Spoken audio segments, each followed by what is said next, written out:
Aman inni kütüldeyler bunun oturuyor. Aman inni. Savunun anne geldi Levak'tan. Birlikte Moğollar'la yol verdiği pasavundan. İkinci finale varacaklar. Barındayla onlar.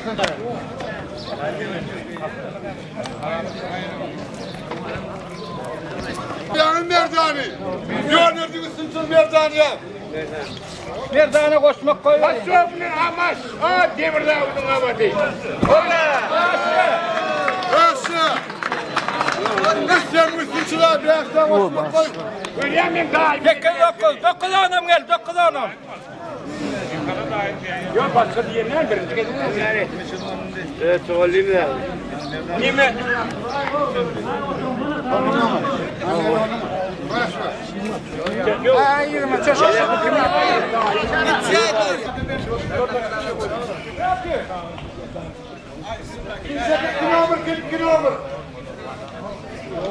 Kilometre kim çeker?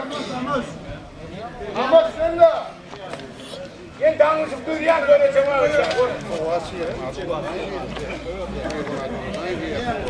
Aynen koyuyor, koyar mı lan?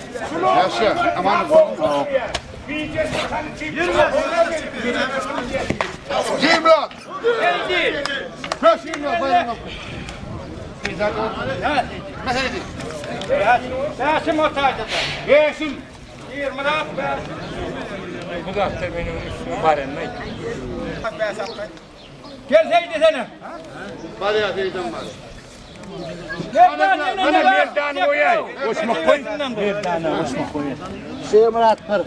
Yok, o diyen. Girmez. Ortak. Niye bak bilen gökteki? Niye bak bilen? Yasim bitti. Sevdiğin kendisi geldi. Niye bak bilen?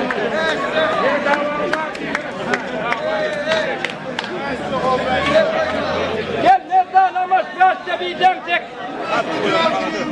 20 rahat gel ne bakın. İşte şu elle içiyor. Ama üç olmuyor. Baba orada oturuyor. Yasim'le Mevcan'ı onu konuşsun. Onu konuşsun. Otur ha. İki. Baba. Diğer ol ya. Söyleyeyim mi? Yeni bir oğlan mı uğraşmıyor? Ondan alıyor bayram. Yıkılanın bayrağına mı otur mu? İkranı koçu. Otur oldu mu? Yıkanın kıy. Ne umanınca. Neme? Şunu yıkanı. Otur bırak adamın atasının. Yıkılanı. Yıkanı. Yıkılanı ikinci yer. Yıkanı. Ama şu devam ediyor.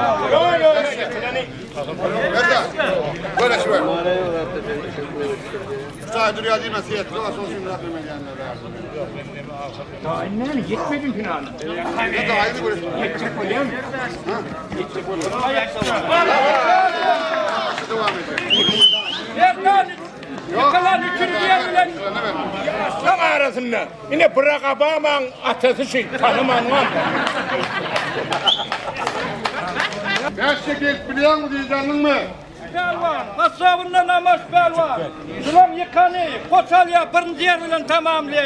Yıkılanım 50 dolarla ikinci yer tamamlıyor. Ayağımın atası.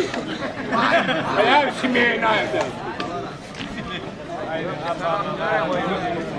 Ay gelip diyor ni bakı gösteriyor.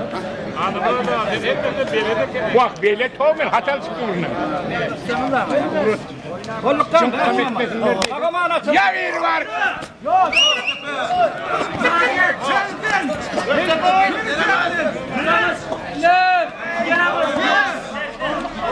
Yerin Allah.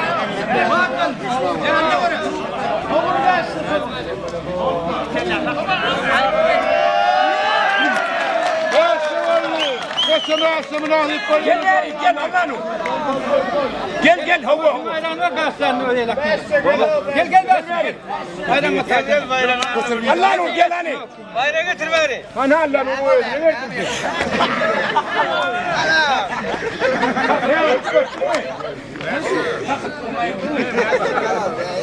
Lan çıkmadı ufak ondan. Yetiyorsun ha. Sen koyuyor.